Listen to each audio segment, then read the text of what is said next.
Dalam menelaah penggunaan tanda baca dan kata serapan dalam teks biografi, terdapat beberapa hal yang dapat diperhatikan. Penggunaan tanda baca dalam teks biografi, penggunaan tanda baca seperti titik, koma, tanda kutip, dan tanda tanya dapat memberikan informasi yang penting dalam membantu memahami teks.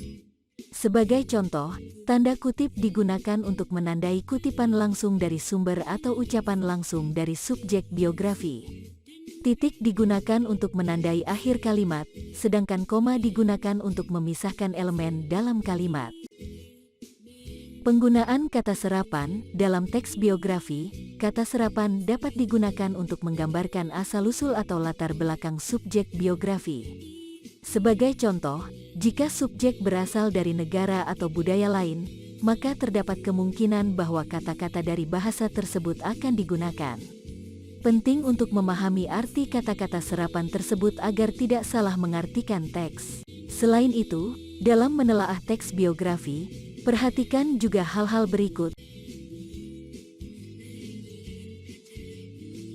Struktur teks. Perhatikan struktur teks biografi, seperti bagaimana paragraf dibagi dan urutan cerita yang disajikan.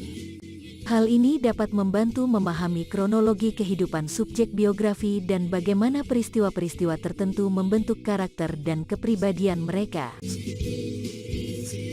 Gaya penulisan. Perhatikan gaya penulisan yang digunakan dalam teks biografi. Apakah penulis menggunakan bahasa formal atau informal? Apakah penulis menggunakan kalimat panjang atau pendek? Gaya penulisan dapat memberikan informasi tentang penulis dan bagaimana ia memandang subjek biografi. Fakta dan opini. Perhatikan perbedaan antara fakta dan opini dalam teks biografi.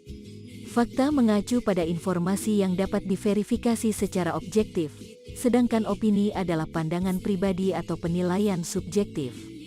Penting untuk membedakan keduanya agar tidak salah mengartikan teks. Dengan memperhatikan penggunaan tanda baca dan kata serapan, struktur teks, gaya penulisan, fakta dan opini, maka dapat membantu memahami dan menelaah teks biografi dengan lebih baik dan mendalam.